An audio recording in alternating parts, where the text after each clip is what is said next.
రెండవ కొరింథీయులకు రాసిన పత్రిక 5వ అధ్యాయము 18వ వచనం. 5:18 వచనం. సమస్తమును దేవుని వలనైనను ఆయన మనలను క్రీస్తు ద్వారా సమాధానపరుచుకొని ఆ సమాధానపరచు పరిచర్యను మనకు అనుగ్రహించెను. కనుక ఈనాడు మన ప్రభువైన యేసు క్రీస్తు వారి యొక్క శిలువ మరణం ద్వారా మనము ఆయన పాపములు ఒప్పుకొనుట ద్వారా ఆయన కుమారులుగా కుమార్తెలుగా తీర్చబడుటే కాదు, దేవునితో మనం సమాధానపరచబడి ఉంటున్నాం ప్రభు ద్వారా. కనుక ఈ సమాధాన చర్య ప్రభు మనకు అనుగ్రహించి ఉంటున్నాడు. సమాధానం ఎప్పుడు వస్తుంది? ఎప్పుడు వస్తుంది సమాధానం? ఎప్పుడు వస్తుంది? నీ హృదయంలో ఏ విధమైన కళంకము లేనప్పుడు, నిర్మలమైన మనసాక్షిని కలిగి ఉన్నప్పుడు.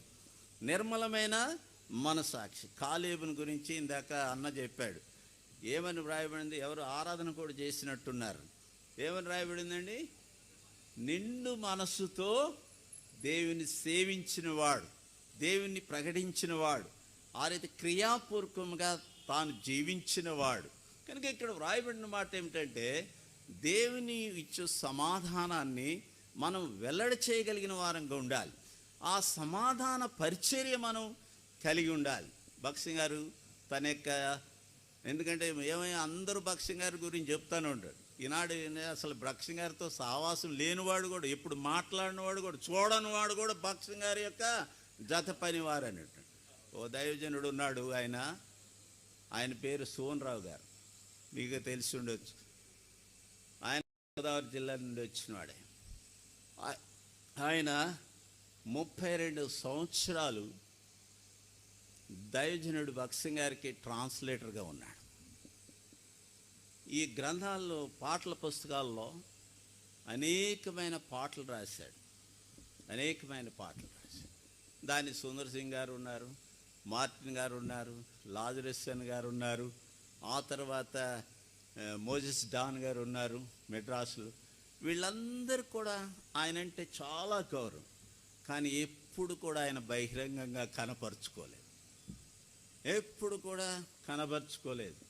ఇంతకుముందు పాడారనుకుంటా, స్తుతింతు పరిశుద్ధుల్ని ఆరాధనతో అనే పాట కూడా 1969వ సంవత్సరంలో చిన్న పిల్లవాడిని ఎల్ఎంపి స్కూల్, ఏసీ కాలేజ్ ప్రక్కన ఉన్న ఆ స్కూల్లో చదువుతున్నప్పుడు ఆయన కంకరగుంటలో రాశాడు. ఆయన ఒక చోట కూర్చొని ఆ పాట రాశాడు.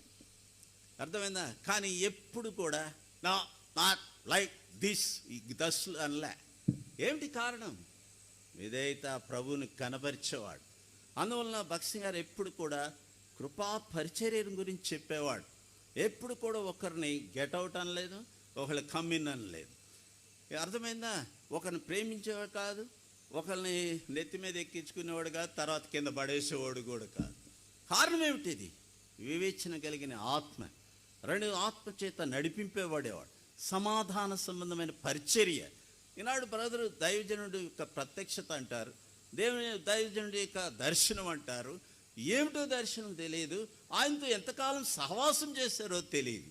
జ్ఞాపకం పెట్టుకో, అపోస్తలుడైన పౌలు అంటాడు, ఈ సమాధాన పరిచర్య మనకు అప్పగింపబడి ఉంటుంది.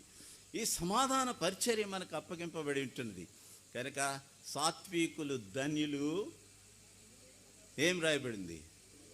వారు భూలోకమును స్వతంత్రించుకొందరు. మోషే గురించి 2 చోట్ల మనం చూస్తుంటున్నాం. సంఖ్యాకాండంలో చూస్తున్నాం 12వ అధ్యాయంలో. అదే రీతికి హెబ్రీయులకు రాసిన పత్రికలో చూస్తుంటున్నాం. ఏమని రాయబడింది?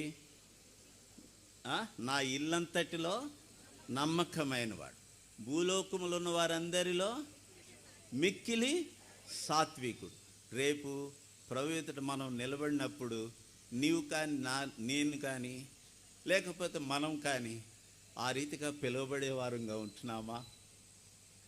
కనుక దేవుడు ఈ సమాధాన పరిచర్య అనుగ్రహించాడు. కక్ష, భేదం, గుంపులు, వ్యక్తి పూజ, ఒకళ్ళని ఎత్తించుకోవటం, ఒకళ్ళని వెంబడించటం కాదు సుమా. ప్రభుని సేవించు, ప్రభుని వెంబడించు, ప్రభువుతో ఆధారపడు, నీ వ్యక్తిత్వం ఏమైంది, నీ పిలుపు ఏమైంది, నీ ఏర్పాటు ఏమైంది, నీ ప్రత్యేకత ఏమైంది, నీ ప్రతిష్ఠింపబడిన వాడు, అభిషేకింపబడిన వాడు, అంతేకాదు దేవుని పని కొరకై నియమింపబడిన వాడు అని జ్ఞాపకం చేసుకో. పరిశుద్ధ గ్రంథంలో మనం చూస్తుంటున్నాం, ఏమని చూస్తుంటున్నాం? ఒక ప్రధాన యాజకుడును గెర్షోనీలు కానీ, లేవీల్లో కహతీలు కానీ, మొరారీలు కానీ వారిని అభిషేకించేటప్పుడు నియమింపు. మన ప్రభువు కూడా ఆ రీతిగానే అభిషేకింపబడ్డాడు, ఆ తర్వాత నియమింపబడి ఉంటున్నాడు. ఈనాడు నీవు నేను కూడా నియమింపబడ్డాం పని కొరకాయ, అప్పగింపబడిన పరిచర్యను నెరవేర్చుట కొరకాయ సమాధాన పరిచర్య చేయుట అవసరమైంటున్నది. సమాధాన పరిచర్య దేవుని దగ్గరకు అనేక మందిని నడిపించుటకు ఒక సాధనముగా, ఆయుధముగా, పాత్రగా దేవుడు ఏర్పరచుకున్నాడు.